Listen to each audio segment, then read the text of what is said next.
I lay awake in the dark, staring at the ceiling, listening to the soft hum of the ceiling fan and the quiet, even breaths of my wife beside me. It was the 31st night in a row that we had gone to bed like this. Two strangers sharing a mattress, our bodies separated by an invisible wall that seemed to grow thicker with every passing day. 31 nights. 31 excuses. I'm tired.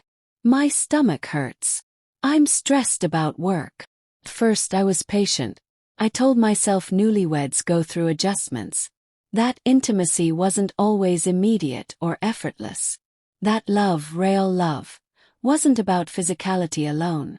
But each night, as she rolled away from me, clutching the blanket to her chest like armor, a question gnawed at me. Why did she marry me if she didn't want to be close to me? Our wedding had been a whirlwind. Sarah was radiant that day. Eyes glimmering like a promise, lips curled in that smile that had made me fall for her 2 years ago. Everyone said we were perfect together. I believed them. God, how I believed them. But now, as the weeks dragged on, her distance felt deliberate. Not the kind born from exhaustion or shyness, but something colder, calculated. On the 32nd night, I couldn't take it anymore. She was brushing her hair by the dresser, her reflection distant in the mirror.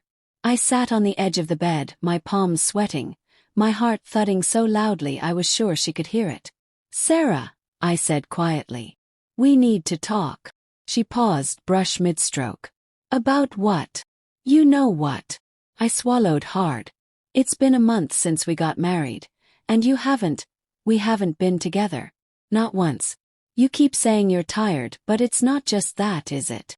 Her hand stilled. Slowly, she set the brush down and met my eyes in the mirror. "So that's what this is about." "This is about us," I said, trying to keep my voice steady. "You won't even hold me in bed anymore, Sarah.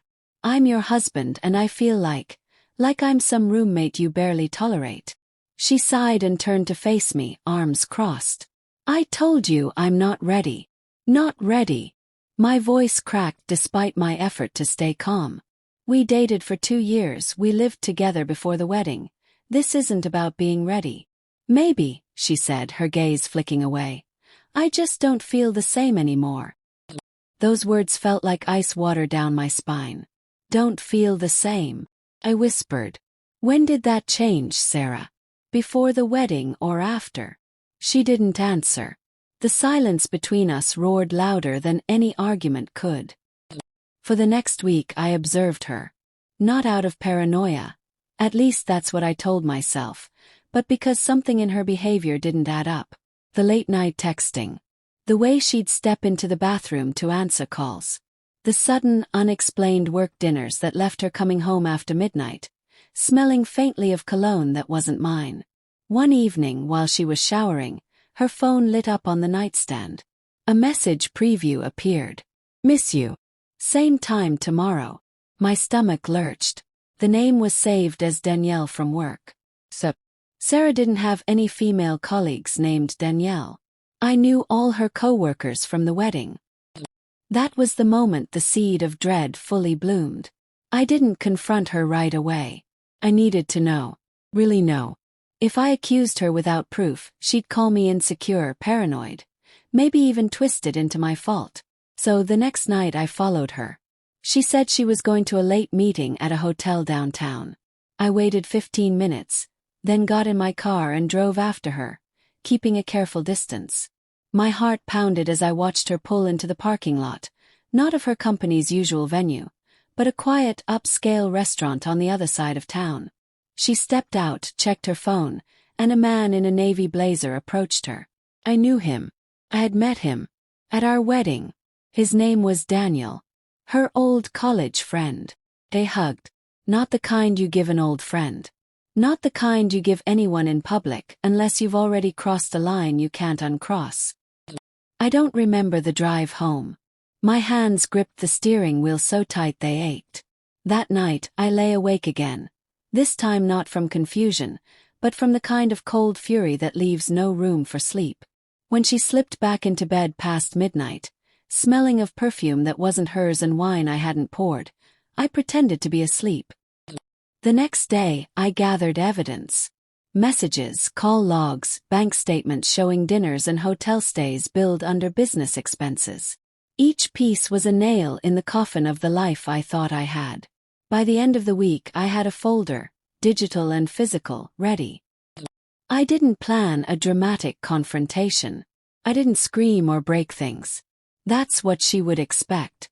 Instead, I waited for her to come home from work, sat her down at the kitchen table, and slid the folder toward her.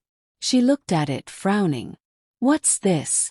"You tell me," I said evenly. She opened the folder.